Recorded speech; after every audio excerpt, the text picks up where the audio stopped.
G'day and welcome back to another Facebook Live here on the Max My Profit page. Really excited today because we're going to be talking today about something that I'm very passionate about, and I know Scott's very passionate about. I've got Scott Bywater joining me today, and we're going to be talking about how to turn yourself into a media company. Now, you might be wondering what that's all about. We'll get to that very, very shortly. But I just wanted to tell you a bit about Scott, because Scott's an amazing guy who's going to share some insights with you today. They're going to help you grow your business. And if you're into growing your business, then you're going to love today. There's no doubt about that.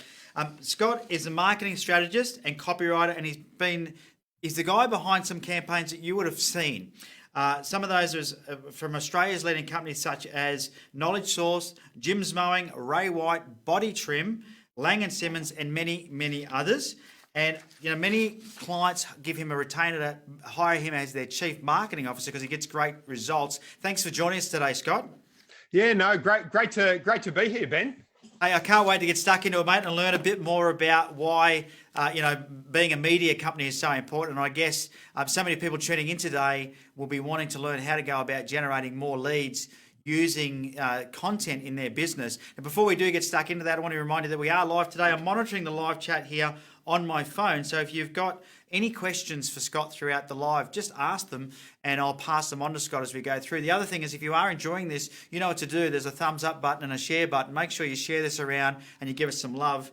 I'll just click the little thumbs up button now so you can see how exciting that is as the thumbs fly over the screen. You could be doing exactly the same thing. All right, Scott. So let's jump straight into it, mate. Straight in the deep end. What do you mean by being a media company? Tell us what you mean by that. Yeah, so I think I've been involved in marketing for close on 20 years, and back years ago we didn't have all of these platforms, the Facebooks, the LinkedIn, the YouTubes, all that sort of thing. So the attention of the marketplace has changed to where we're going. So, having said that, if everyone's attention is on LinkedIn, Facebook, et cetera, and your competitors are there and you aren't, then obviously they're building trust, but you're not as a result. Now, I come from a very direct response background. So traditionally it's like I would be writing, yellow pages ads or full page ads in a newspaper, that sort of thing. Whereas now I think there was an interesting stat I read in a book called They Ask You Answer, and it really shifted my perspective. And what they found was that they were selling swimming pools, and he said average conversion rate was 10% to a sales meeting. Guess what it was if they absorbed 30 or more pieces of content before they booked a meeting? It's probably something like 80%. I don't know. Yeah, you got it. You got it. So it jumped up to 80%. Wow. And that's why the media company is so important, because it's how we build trust. So, and often salespeople, like from a sales perspective, if you look at it 10, 15, 20 years ago, and you wanted to buy, let's take the swimming pool as an example, you'll call up 5 salespeople, you'll get them out there to meet with you, and then you'll choose one.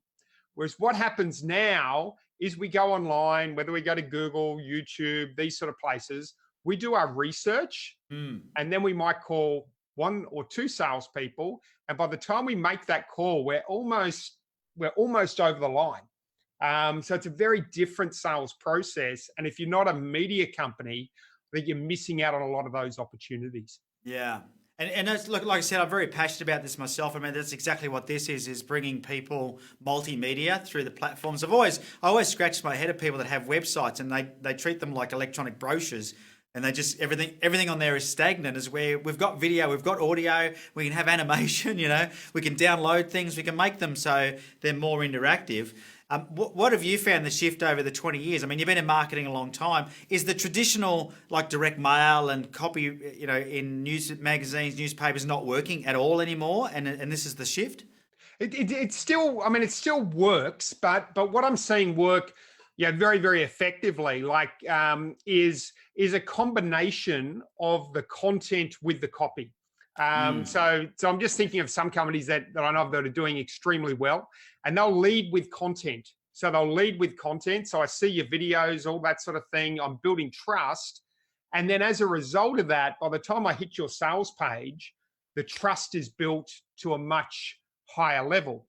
Likewise, even if we look at Whereas previously we might send out a really super long copy sales letter that might now be delivered with a 10, 15, 20 point email process, which delivers that trust and that, that message over a period of time. So I think we're still absorbing the same amount of content to build that trust. And there's a saying: the more you tell, the more you sell. And I think that's definitely still the case. It's just now it's being done in almost bite-sized pieces to move towards that place. Yeah, okay. Now, you mentioned a few of the platforms before. Have you got a preference as to what platforms people should be sharing their content on? I mean, I think the preference is contextual. So it depends on where your market is. So for example, if you're selling to, I don't know, if you've got a real niche market where you're selling to CFOs of Fortune 500 companies, well then LinkedIn is probably that. Not to say that Facebook couldn't work, but LinkedIn is like your natural place. Likewise, if you're a gym or something, then you can market and you can target geographically to your area on something like Facebook. So I think the question is, where is my target market? Number one, and then working out which platforms to be on. Having said that, I like the idea, if you're creating content, there's no reason not to be omnipresent, because if you set up the systems, you create it once, but you can be on all platforms. And I find that I'll often get different viewers from, let's say, a LinkedIn video where it will go broad and I might get 1,000, 2,000 viewers, whereas a Facebook, it might be niche to my contacts, but it allows me to stay in touch with people. Yeah, okay.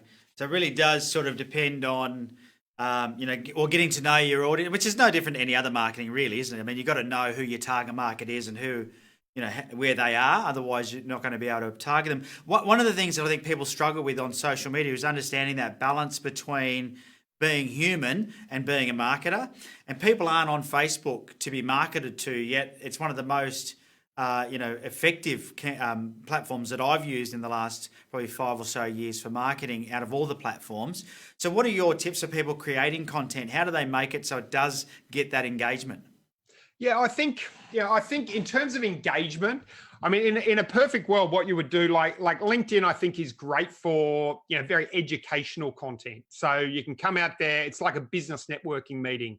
Whereas Facebook to me is more like, I guess, being with your mates at the bar. So if you can bring some sort of entertainment, I guess an edutainment format to it, and also show your personal self. So show happy snaps and stuff like that, and also your real self. If we can show, I think with all of these formats, if we can show a bit of our kryptonite, it definitely helps. I mean, people love Superman because he wasn't perfect, right? If it was just Superman and he was amazing, we needed Clark Kent to make Superman real. And I think it applies, across all the platforms. You're going to have a kryptonite. I love it. Well, like I will share stuff. Like, let's say I was bullied at school, or I went through a stage where, when I was finding my way and I got involved in a couple of cults or stuff like this. And it just, I think this sort of, I guess, rawness actually, it's like there's a propensity to put a glittering image online. Yeah. And when we put our glittering image, it makes it very hard to, if I'm Mr. Perfect, if we're in a one-on-one relationship and every time you meet with me, go, how are you, Scott? I'm amazing. I'm the best. Like, all of a sudden there's not a realness to that relationship. And I think the same thing applies one-on-one. It's a social world. So it's the same thing, online. Yeah, so, I mean, that's some good tips there. Now, if you've just joined us, I can see a few people have joined us. I'm here with Scott Bywater, and we are talking about turning you or your company into a media company in 2019 and why that's important. Essentially, this is how to go about generating leads in 2019 for your business and sales, of course. If you've got any questions, feel free to ask them. I'm monitoring the chat box here. I'm not searching Facebook whilst I'm talking to Scott. I wouldn't do that to him. But what I am doing is I'm monitoring the chat box. So if you do have a question, ask away and I'll pass it on. The other thing you can do is you can hit that thumbs up or that love button And if you love the feed, and that lets us know that you're enjoying it, and of course share it as well, because we'd love for you to share this feed for anybody else who you think this would be really valuable for. Now, Scott, you just hit on a really important point, and I think it's one of the reasons it stops a lot of people from creating content is they want it to be perfect. How does someone get over that mental, I guess, mind block of I need it to be perfect, so I'm not going to release it unless it is? I mean, I think it's a big one for people. Yeah, I think there's a something I heard recently, which is it's a law of physics, which something in motion stays in motion. Yeah. And when it's not in motion, it doesn't go in motion. So I think the best way to overcome it is to just start creating content. And I think to create it, to be a reporter, think of yourself as a reporter. So there might be something that we discussed on this conversation, right? And I can get off this phone call and I can shoot a quick video, like for just 30 seconds, bang, and it can be on LinkedIn. Now that could be seen, and I'm not someone to get, people call them vanity metrics like views and this, views and likes and all that sort of thing. But that 1 minute of investment could be seen by 1,000 people, 1,500 people. Do you know what I mean? Which is building a brand in the marketplace, and it's building trust and all of that sort of thing. So I think it's overcoming, because most of the thing which stops people from creating content I believe is more emotional than it is strategic. Because I can show anyone how to come up with 100 content ideas, like literally within an hour or two. It's not hard to come up with the content ideas. What is hard is overcoming that. It's the emotional block of, what are people going to think of me? Are they going to reject me? Because it's all tribal, right? Because we're programmed that we're to be tribal. And if we get ostracized by the tribe by saying something stupid, that is like death to us emotionally. So I think that's what actually holds us back more than the strategic aspect of it. Yeah. I think that's so true. And I think as entrepreneurs as well, we have to be willing to be vulnerable and be wrong, because it's part, I mean, don't get me started on the education system, but the education system definitely teaches you there's a wrong and a right, and everyone gets scored in life. And that's not reality once you leave school, unfortunately. Now, you touched on, you could give people 100 ways to create content. I'm not going to get you to give us all 100, because I think that would blow people's minds. But could you give us your top 3 content generation ideas so people can get something they walk away with that they can implement? Yeah, no, absolutely. So the first thing is to think of a chessboard, but to think of it with 10, as a 10 by 10 chessboard, and literally in the top box, write a theme. So what I mean by that, let's say in the business coaching sort of business, Ben, you've got accounting, you've got marketing, you've got like I'm sure you could list off 10 things, no problem at all, right? And underneath each of those 10 themes, it's 10 concepts. So under accounting, it might be accounts receivable, accounts payable, how to use Xero, how to use QuickBooks, et cetera, et cetera. And I'm obviously you would know a lot better than I would what those 10 things would be. So if you do that, literally 10 themes and 10 things under each theme, you've got 100 pieces of content that are created like that. Beautiful. Now, that's a good tip. Yeah, and it's really very simple. Have a coffee, relax, enjoy yourself, and away you go. I'm smashing the thumbs up button for you for that one, buddy. Everyone should join me. So that's one. So another one I think is just being a reporter. Do you know what I mean? So you get off, and setting up a habit. So every time you get off the call with a client, you go, oh, what was the big takeaway? Because I find whenever you chat with someone, there's big takeaways, and just snapping a video. Do you know what I mean? Just having the courage to snap a video. You're reporting rather than going, oh, what am I gonna think of? So it can be done very much on the fly. And the other one is we've all got one of these with us these days, haven't we? And that's just amazing for video. So easy to do. Yeah. So it's very easy to do. And the other one is just if you've got an email list, or even if you don't have an email list, you can just ask people, and it's they ask, you answer. So you just go out to your email list and say, hey, don't ask them necessarily. Just say, what challenges are you having, which you'd like help with about X. and you get the answers. And there could be, if you get 30 answers back, there's 30 pieces of content. Yeah, that's brilliant. Brilliant. So there you go, gang. 3 ideas straight off the cuff there from someone else. I really want to make sure you understand who we've got here. Scott is the man behind some of the campaigns that you would have seen for some of Australia's largest brands. So make sure you ask your questions. I can see we've got a few more people joining us. Feel free to ask your questions. I'm monitoring the question box on my phone. We've got Scott here for a very short time. He's in demand, so you want to make sure you ask your questions. So what have we got here? Christine Lee says, I agree that people need to see you are human and not perfect. Yeah, good one, Christine. People need to have a relationship, not a transaction with you and your business. We attract their market by being us, raw to some extent. Yeah, perfect. Thanks for that, Christine. Really appreciate your comments. Make sure you give us thumbs up as well as you enjoy this broadcast, and share it around and invite other people to come and join us. You mentioned there one of the things to do was your email list. And I think a lot of people, Scott, struggle with turning their social media connections into leads inside their CRM or the email database. Have you got tips on how to get people off of social media into your database? Yeah, and I think that's a really good point, because the whole thing, I look at marketing as a little bit of my son is like right into soccer. And I've watched a lot of soccer, and I look at it as a lot of a soccer game. And where I see social media is like the defense, right? So people go, oh, I put all this stuff up on social media, and I'm not getting a result. So it's the defense. It's passing it.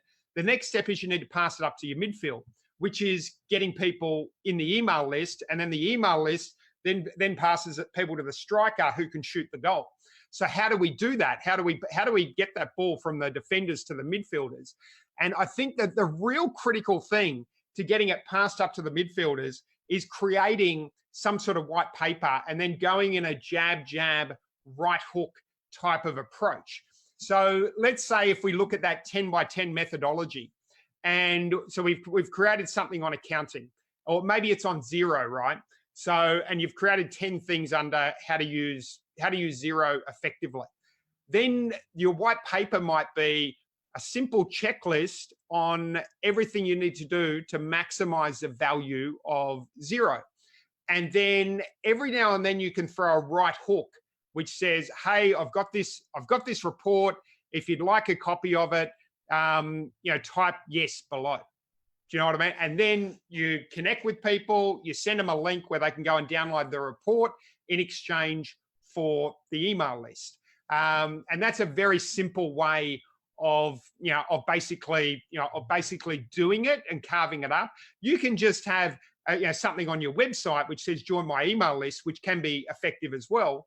But it's like it's doing it the right way. Now, there's a really interesting thing which I think is super powerful, because I did this test years ago, and I looked at opt-ins coming directly from Facebook, a Facebook ad going direct to opt-in. So they knew nothing about me, no trust, no relationship, whatever. And then I looked at people coming off my blog, and the value of subscribers from my blog was, I forget the exact numbers, but it was so much higher than someone coming off cold. Why? Because they'd absorbed content before they opted in. And I think that's the real power there. I think there'll be far more, you'll find if you do this, there'll be far more valuable email addresses if they've been preceded with content. Yeah, so true. Now, you've mentioned a couple of things there, video, blogs. I mean, do you have an idea or some thoughts you can share on what content you're finding most effective at the moment? I mean, I think the main thing is consistency. I think that's a big one. And secondly, understanding your target market and what they actually want.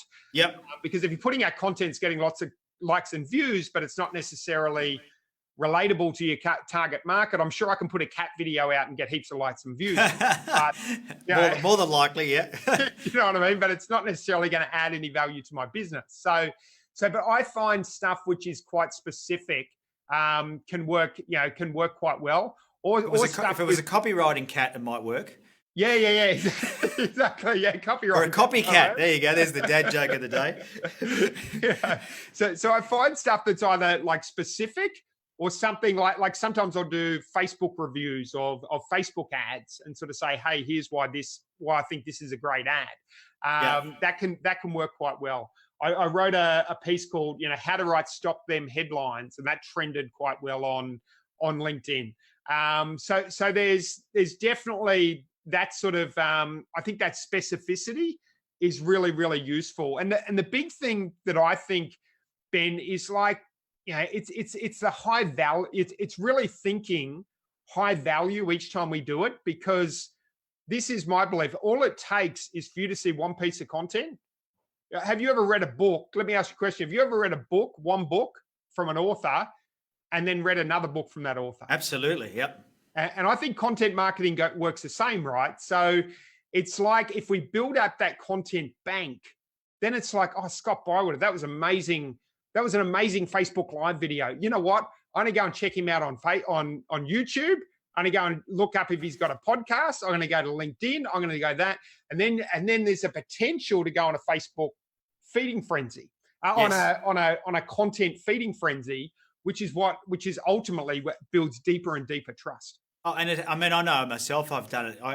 I've followed somebody maybe on YouTube, or I've read a book and found them on YouTube, and then I'm watching their videos for the next 3 weeks. Gary Vaynerchuk. That jab, right hook is his book, obviously, that you were talking about before. He's one of them. Yes, yeah, no, I'm the same. I love his. I'm on his podcast all the time. So. Yeah. So and there's in the book called Smart Cuts. I forget the exact names now, but he gives an example of two people, and they both had breakthroughs in terms of the content. And this is where it comes to playing the long game, right? Because they both had these big hits that went viral, pieces of content. Now, one of them, it fizzled out after 1 or 2 or 3 months. The other one, it set her off to like stardom, huge following, all that sort of thing. Guess what the difference was between the two? Oh, probably consistency. I don't know. You tell us. So one of them had banked up content for a long period of time. So she had hundreds of pieces of content. So I see Ben Futrell and I go, wow, that was amazing. And then I go online and I see nothing, or I see 1,000 videos. Yeah. You know what I mean? So it's like, so I think that's important with playing the long game and being consistent, and not thinking in terms of this is a 7-day game, thinking this is a 10, 20-year game. Yeah, because I think people get a bit despondent when they don't get the results. You talked about vanity matrix before, and I think sometimes people do. Now, we've got a question here from Christine. Thanks for your question, Christine. I'm sure Scott's going to love this one. So Christine asks, Scott, how often do you suggest to post? Daily, weekly, question mark. So how often do you think that you should post your content? Okay, so to give you a bit of a mindset shift, I heard Gary Vaynerchuk say recently, you should be posting 100 times a day. So that's what he said. That's what he said recently, right? So I throw that in there. I've got no doubt you probably won't do that, Christine, because that's very, very aggressive. But I throw that in there to provide a mindset shift, right? So I post. Like yesterday, I posted 3 times on LinkedIn. I put several, posts on Instagram and Facebook stories. I did a few posts on Facebook.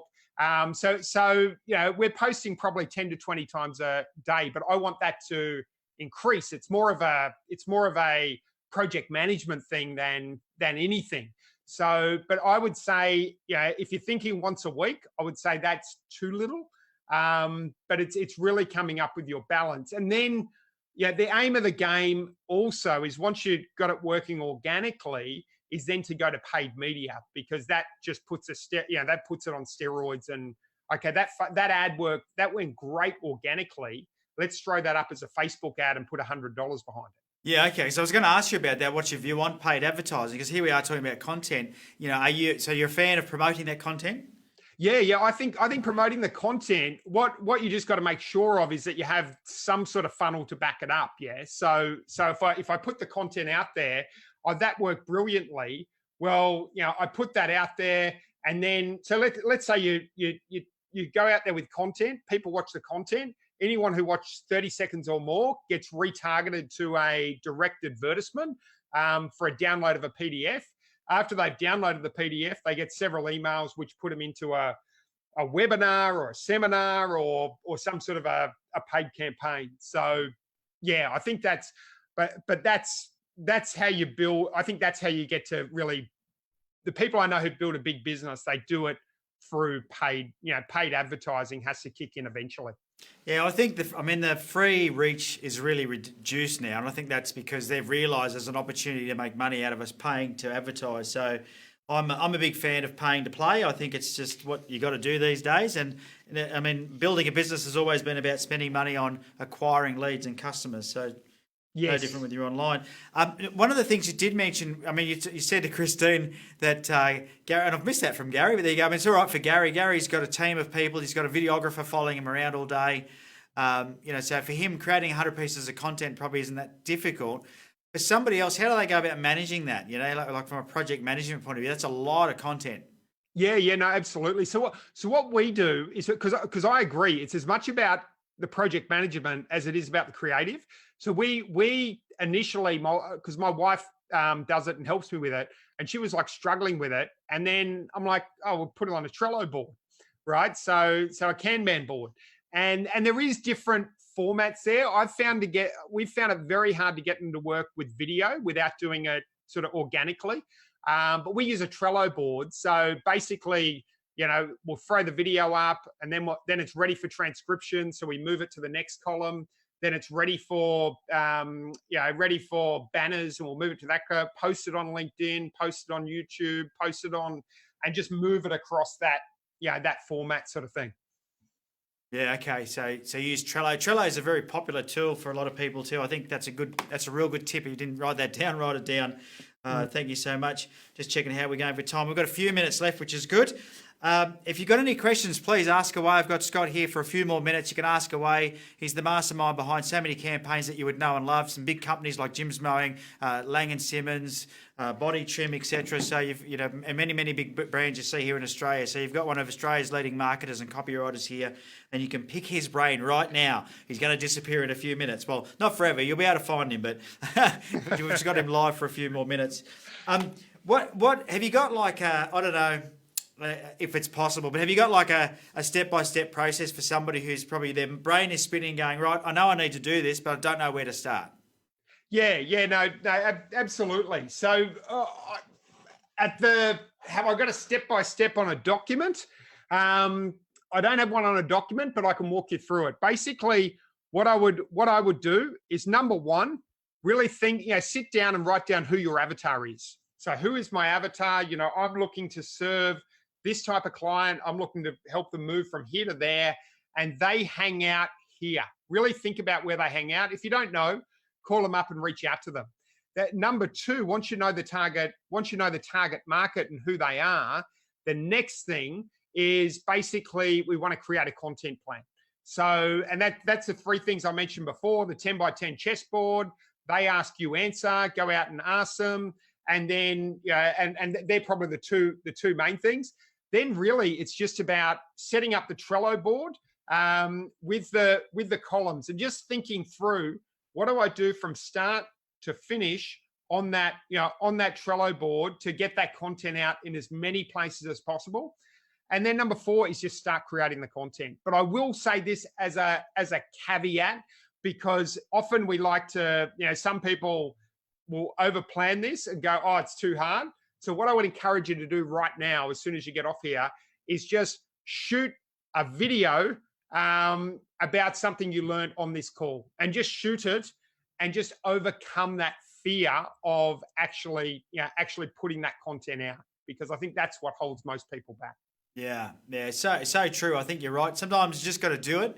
And, we put things off until the perfect time, or the perfect time never comes for so many people. Now, you did mention on your Trello board, you were talking about a video, and then you talked about subscription. So, to me, that you're starting to talk about repurposing. Can you quickly touch on repurposing content and how you go about doing that to get the maximum result out of each piece of content? Yeah, so what we do is, like let's say column one might be added up on LinkedIn, and then we move it across to add it up on Facebook, and then move it across to add it up on YouTube, et cetera, et cetera. So it's going across all the different platforms, and then we'll put it into evergreen, and we'll throw that evergreen back into the format. Let's say back into LinkedIn, like say 6 months later, so that we can keep maximizing that. So once you've got, like, you imagine if you were doing, let's say, a piece of content a day, and you've got 365 pieces of content, potentially you could repurpose one a day, because I'm sure most people don't remember what you posted 1 year ago. So and I think that's the power of it. If you combine the creative with the project management, that's really the 1-2 punch sort of thing. Yeah, perfect. Good tips. All right, well, we're just about out of time. I can't thank you enough, mate. It's been great having you on for this live and for sharing all your thoughts about how people can go about using or creating their own media company in 2019. So thank you very much, mate. No, you're welcome. No problem at all. Well, if people want to find out more or get more help from you, Scott, what do they need to do? Yeah, so if you want to find out more, probably the best thing to go is go to scottbywater.com. And if you go to that homepage, you can join my email list there, and I'll keep you in touch with, all the latest tips and hints in terms of digital marketing. Or if you, alternative to that, go and check me out on LinkedIn, connect with me on LinkedIn. Let me know you found me on this podcast, or even Facebook. I think I'm under Scott Bywater, copywriter on Facebook. So like me there, and feel free to reach out.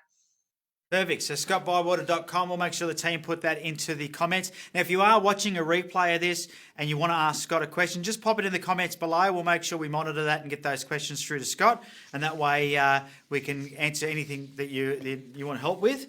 And then, of course, you can go across and jump. I highly recommend you jump on Scott's list, because he's going to send you out some awesome tips and hints on how to go about building an amazing following for yourself online and building your business, which is what it's all about. I also want to give a very special shout out today to my son, Mitchell. Mitchell, do you like the new format? Have you seen the two screens going on? So if I look across at my screen, it's got actually, it's like the Brady Bunch. It looks like I'm looking at it. And we've got the animations down below here now. How good's that? So well done, Mitchell, for bringing this all together and making this live possible for everyone. Well done. Good. All right. If you've enjoyed today, give it a thumbs up, share it around, and feel free to leave any comments below. We'd love to hear your thoughts or feedback on the Facebook Live. And of course, until next time, make sure you have a very, very profitable day. Catch you later. See ya.